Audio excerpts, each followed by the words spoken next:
Take a breath with me before we begin. Not a deep one, just an honest one. If you're watching this while folding laundry, sitting in your car, lying in bed, or pausing between responsibilities, you're exactly where you're meant to be. Today is not about doing more, it's about understanding why rest matters, especially for those who carry purpose. This week's theme is rest as resistance, and we're honoring Dr. Martin Luther King Jr., not only for his courage in public, but for the discipline it took to protect his spirit in private. Because here's something we don't talk about enough. Movements don't survive on urgency alone. They survive on regulated leaders. Dr. King lived in a time of relentless pressure, threats, criticism, grief, exhaustion, and expectation, and yet he returned again and again to stillness, faith, and inner clarity, not because rest was convenient, but because rest was necessary. Some of us were taught directly or indirectly that rest is something you earn after you prove yourself, after the work is done, after everyone else is taken care of, after you've pushed just a little further. But that belief quietly costs us our health, our peace, and eventually our purpose. Because when the nervous system stays in survival mode too long, everything begins to feel heavy, even the things we once loved. You don't lose passion because you're ungrateful. You lose it because your body has been carrying too much for too long. Rest is not quitting. Rest is maintenance for the mission. This week, I want you to hear this clearly. Choosing rest does not mean you care less. It means you understand what it takes to endure. Dr. King understood that exhaustion clouds discernment, that burnout weakens compassion, that constant urgency fractures the spirit. So he rested, not perfectly, not endlessly, but intentionally. And in a culture that rewards overextension, that choice itself becomes an act of resistance.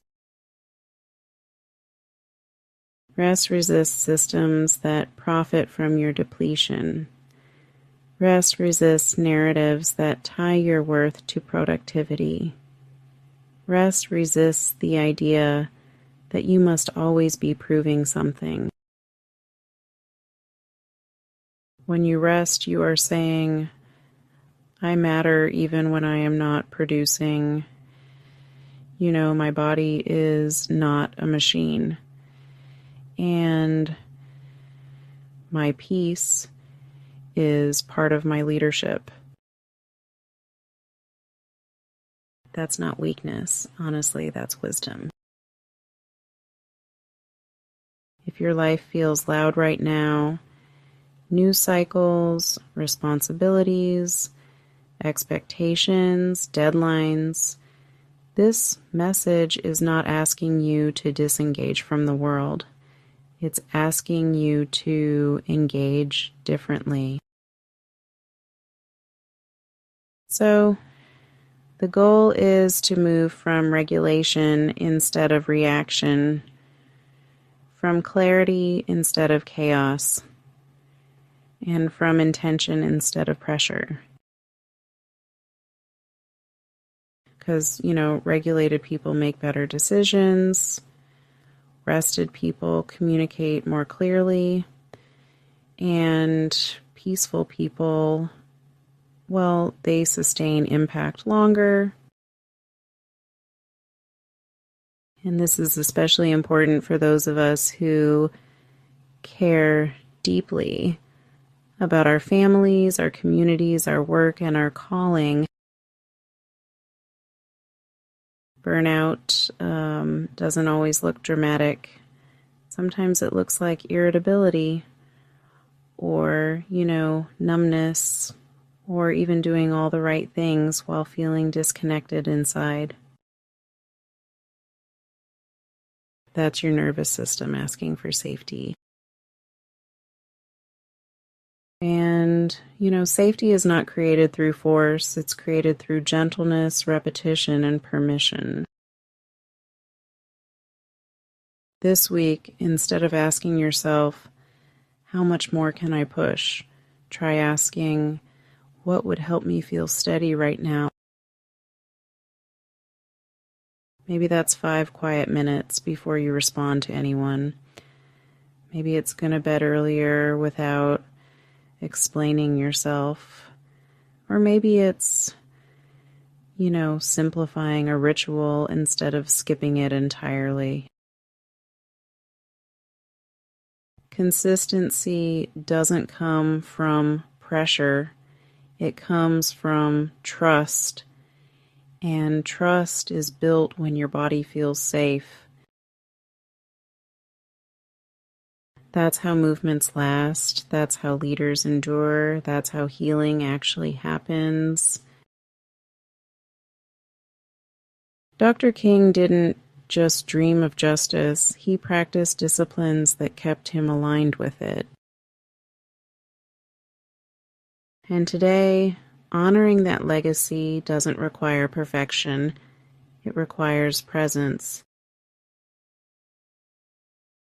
So as we move through this week together, let this be your anchor. Rest is not passive. Peace is not avoidance. Stillness is not surrender. Rest is resistance. Peace is preparation. And calm is a form of courage.